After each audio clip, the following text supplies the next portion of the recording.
सबैलाई नमस्कार। म सक्षम विक। आजको भिडियोमा हजुरहरूलाई स्वागत छ।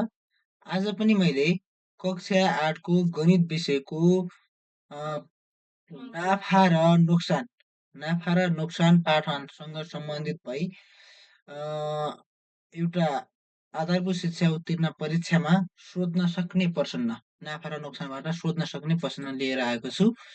अब यो प्रश्नलाई कसरी गर्ने, कसरी लेख्ने भन्ने कुरा आजको भिडियोमा हामी के गर्नेछौँ, छलफल गर्नेछौँ।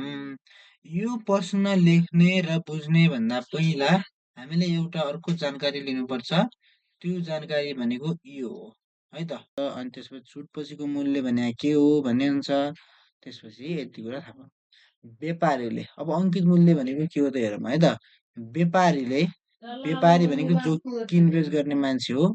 व्यापारीले सामानको मूल्य निर्धारण गरी भनेको यति मूल्य भन्ने मूल्य निर्धारण गर्ने आफूलाई पर्न आउने भाडाको खर्च, ढुवानी खर्च हैन, सबै खर्च सबै आफूलाई राख्नुपर्ने प्रोफिट सबै जोडेर उसले के गर्छ, एउटा मूल्य निर्धारण गर्छ। मूल्य निर्धारण गरी ग्राहकलाई बताउने मूल्यलाई हामी अंकित मूल्य भन्छौँ। ग्राहकलाई भन्ने मूल्य के हो, हाम्रो अंकित मूल्य हो हैन।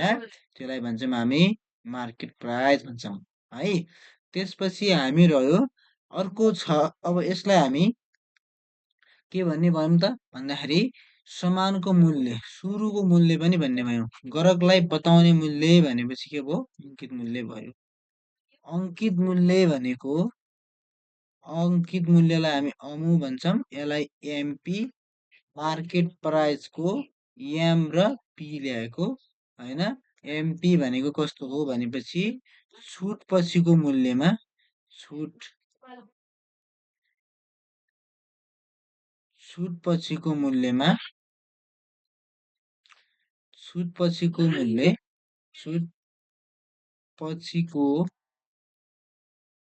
मूल्यमा के जोड्ने हो, छुट जोडेपछि हाम्रो हुन्छ अंकित मूल्य भन्ने कुरा थाहा पायौँ हामीले। यो थाहा पाउने है त। त्यसपछि छुट रकम छ। कुनै वस्तुको अंकित मूल्यमा, कुनै वस्तुको अंकित मूल्य केमा, अंकित मूल्यमा केही रकम कम गरी, केही रकम के गर्ने, कम गरेर बिक्री गरिएको छ भने उक्त कम गरेको रकमलाई हामी भन्छौँ छुट, डिस्काउन्ट भन्छौँ है त। यसको लागि यसमा के हुने भयो त, अब कम गरेको रकम जस्तै रु 500 भनेर एउटा सामानको एमपी तोकियो। त्यसमा उसले फेरि पछाडि छुट गरिसकेपछि पछाडि के गर्यो उसले, ल 400 मा लैजानुस् भन्यो भने यो 100 र 400 को, अब 400 र 500 को बीचमा 100 रुपैयाँ उ छ नि, 500 मा 100 रुपैयाँ के गरियो, कम गरेर यो गरियो हो। यो कम गरेको रकम जुन छ यो हो हाम्रो छुट रकम।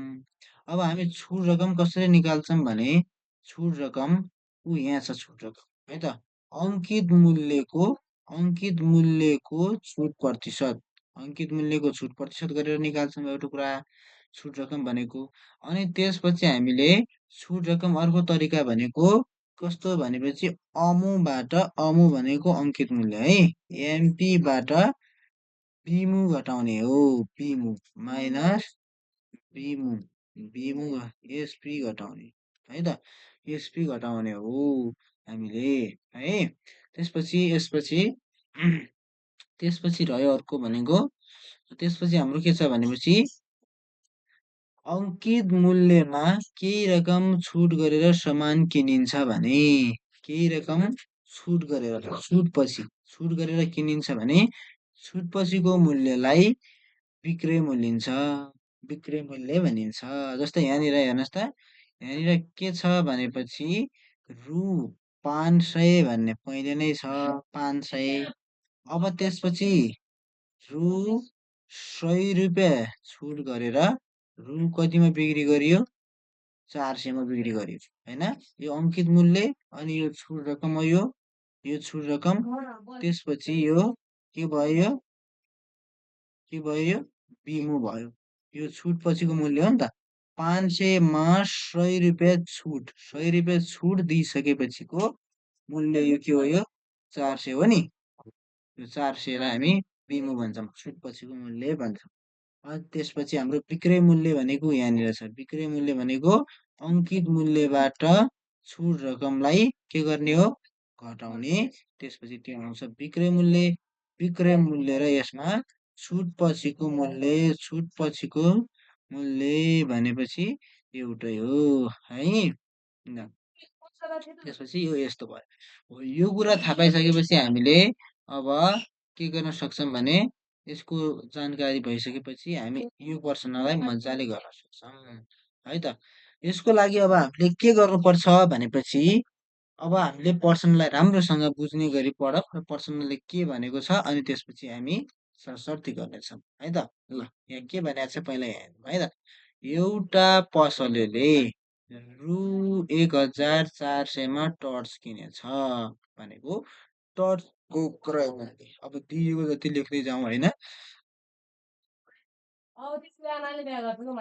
ल अब त्यसपछि हामीले यो प्रश्न नम्बर 2 मा आउँछ। प्रश्न नम्बर 2 को उत्तर भनौँ। अब यो प्रश्न नम्बर 2 मा आउँछ है त। यो आधारभूत शिक्षा उत्तीर्ण परीक्षामा प्रश्न नम्बर 2 मा आउँछ, त्यही भएर यो 2 मा लेखेको है। दिएको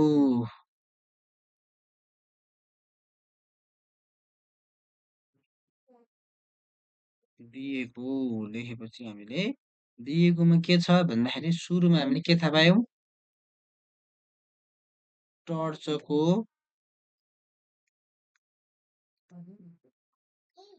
क्रम भनेको सिपी पोस्ट प्राइस है। सिपी कति छ, रु 1400 मतलब 1400 छ होइन, 1400 छ। त्यसपछि हाम्रो के छ भनेपछि अर्को के दिएको छ भने चाहिँ हामीलाई त्यसमा त्यस टर्चको अङ्कित मूल्य भनेको अब के त, अङ्कित मूल्य कसको, टर्चको। टर्चको भनेको एमपीले जनाउँछ। अमु भनेको के छ त, क्रय मूल्यको 40%ले बढी। क्रय मूल्य जति छ क्रय मूल्य भन्दा 40%ले बढी छ भने आयो है। क्रमु क्रमु इन क्रमुको क्रमुको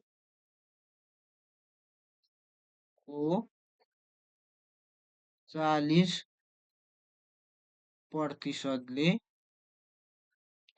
बढी है त, 40%ले बढी तोकिएको छ।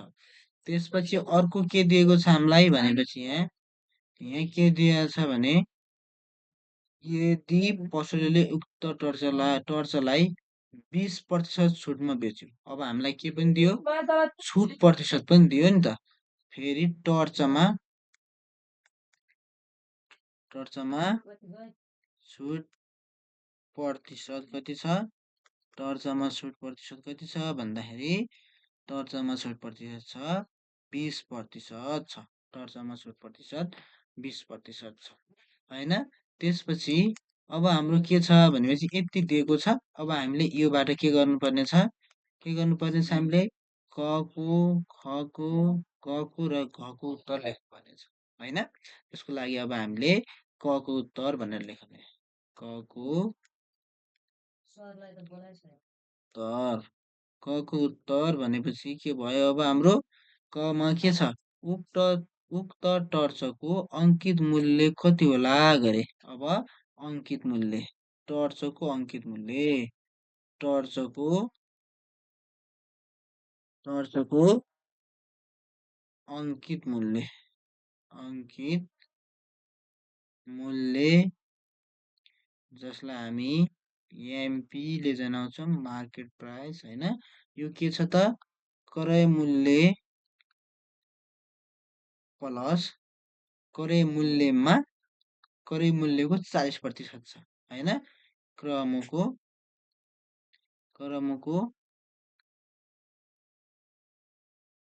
40% मतलब यो बढी भनेको छ नि त, क्रय मूल्यभन्दा 40%ले बढी भनेपछि क्रय मूल्यको 40%ले बढी छ भनेको छ।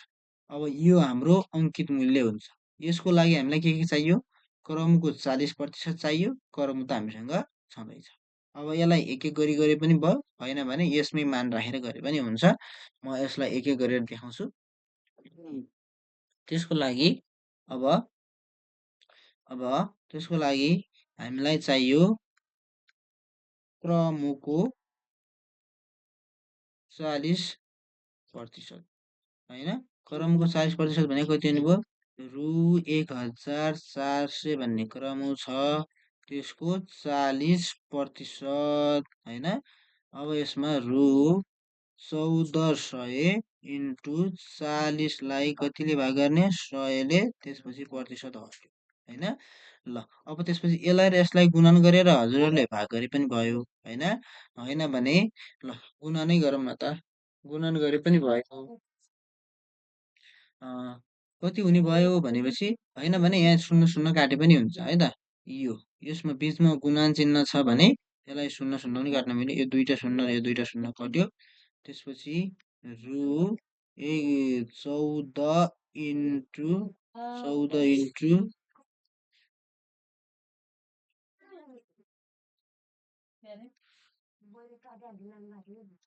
14 इन्टु कति भयो? 40।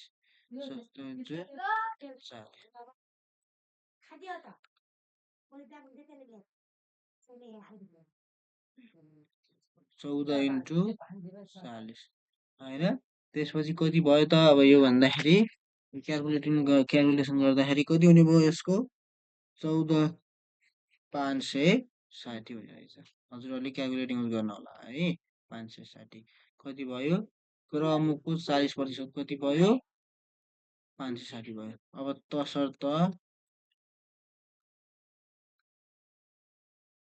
चर्चको अङ्कित मूल्यलाई मैले अमु भनेर लेखेँ है। अमु भनेको पनि अङ्कित मूल्य नै हो सर्टकटमा। अब हामीले अङ्कित मूल्य भनेको कति हुने भयो? क्रमु। क्रमु भनेको कति छ? रु 1406 प्लस क्रमको 40%। क्रमको 40% भनेको कति भयो? 560 भयो नि त। 560 भयो है। त्यसपछि अब जोड्दाखेरि यो कति हुने भयो जम्मा जम्मी भन्दाखेरि हजुरहरूले क्यालकुलेट प्रयोग गर्नु होला। यसको हुने भयो 1960 है त। रु 1960 हुन्छ। अब तसर्थ टर्चको अङ्कित मूल्य कति भयो त? तसर्थ टर्चको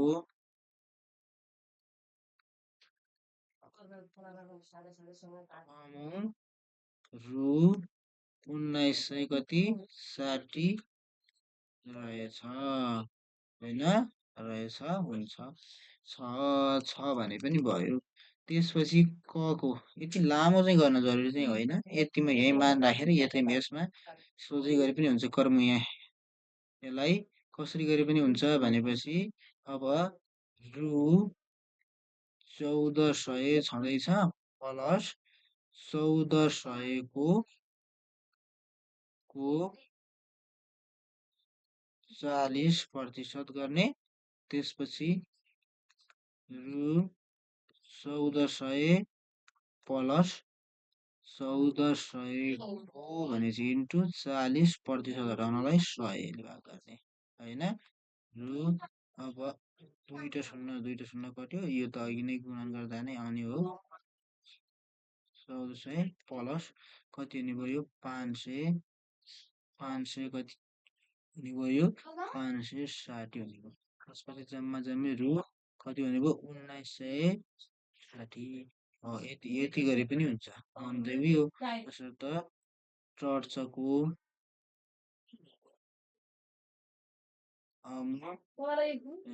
कति भयो? 1960 भयो। 60 छ भने पनि होइन, यसमा केही समस्या भएन। त्यसपछि त्यसरी नै होइन। अनि त्यसपछि भयो। अब त्यसपछि हामीलाई के सोधेको छ भनेपछि पर्सनले हामीलाई के सोधेको छ? अब त्यसपछि खमा क्रेताले कति रुपियाँ छुट पायो? अब छुट पाउनको लागि छुट रकम चाहियो। छुट रकम हो नि त छुट पाउने भनेको। ल अब त्यसपछि क पछि कसको उत्तर? खको खको उत्तर। अब छुट रकम छुट रकम छुट रकमको लागि हामीलाई के चाहिन्छ भन्ने कुरा यहाँ थाहा हुन्छ है। छुट रकम भनेको के हो? मैले भनेको थिएँ कि अमु भनेको अङ्कित मूल्य अमुको छुट प्रतिशत होइन। त्यसको लागि अमु भनेको कति भयो हाम्रो? रु 1960 छ। को भनेको इन्टु छुट प्रतिशत भनेको 20% छ होइन। कति छ? 20% छ।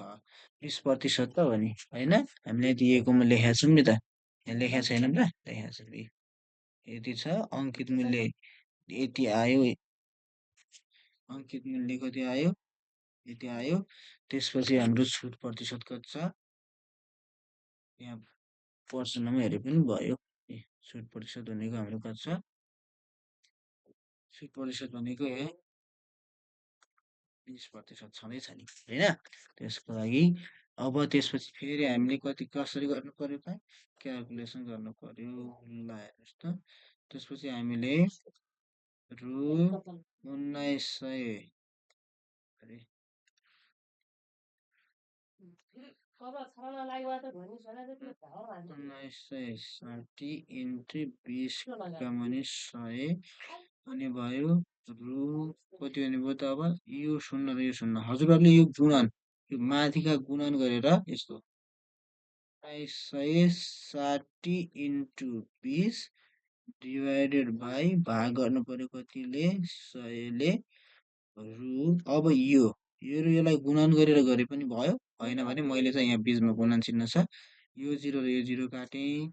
यो 0 र यो 0 काटेँ है त। त्यसपछि रु कति बच्यो? 196 कति बच्यो? 96 196 बच्यो इन्टु 2 196 इन्टु 2 गर्दाखेरि कति हुन्छ भन्दाखेरि रु 392 हुँदो रहेछ। 392 भयो होइन। तसर्थ के भनेको छ पर्सनले भनेपछि हामीलाई पर्सनले के भनेको छ? क्रेताले कति रुपियाँ छुट पायो भनेको छ। क्रेताले तसर्थ क्रेता भनेको किन्ने मान्छे। क्रेताले रु 392 छुट पायो भन्नु पर्यो होइन। त्यसपछि ख पछि के छ? गको कसैले कति रुपियाँमा टर्चलाई बेच्यो भन्ने बित्तिकै के हो? बिमु हो नि त। बिमु टर्चको बिमु। त्यसपछि के गर्ने भनेपछि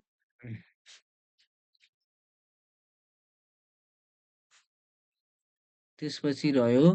त्यसपछि अर्को छ अब कतिको भन्दाखेरि गको है। गमा के भनेको छ? ल गको उत्तर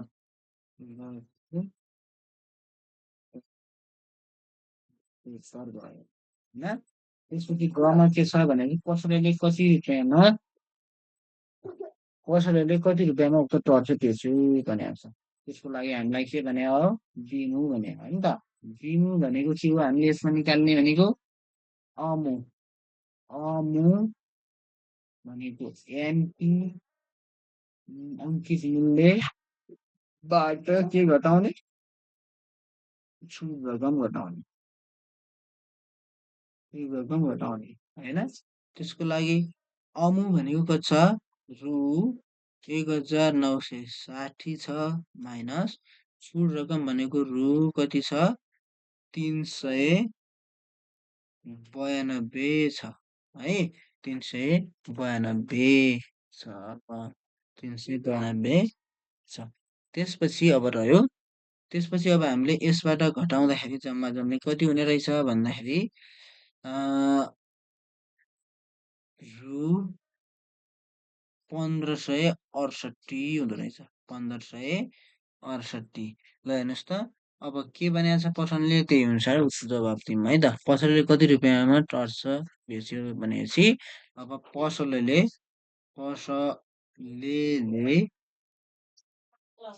रु 1568 मा टर्च बेच्यो बेच्यो भने त्यसपछि छ अब अर्को घ नम्बरमा घको उत्तर भनेको छ।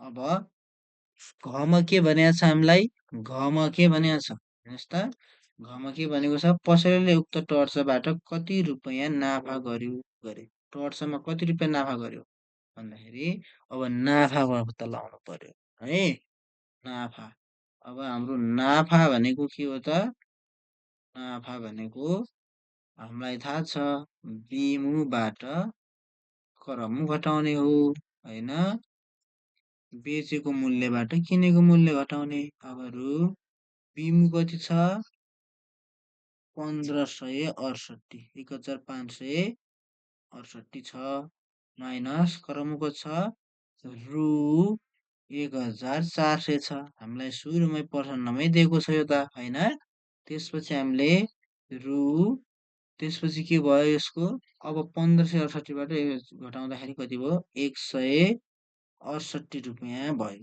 ल हेर्नुहोस् त पसलेले पसलेले पसलेले उक्त टर्चमा रु 168 के गर्यो नाफा गर्यो भन्नु पर्यो है त ठिक छ यति भए यसरी नै लेख्ने हो है त यस्तै गरी हजुरहरूले किताबमा भएका होइन प्रश्न किताबमा भएका अभ्यासमा भएका प्रश्नहरूलाई प्र्याक्टिस गर्न सक्नुहुन्छ हस् धन्यवाद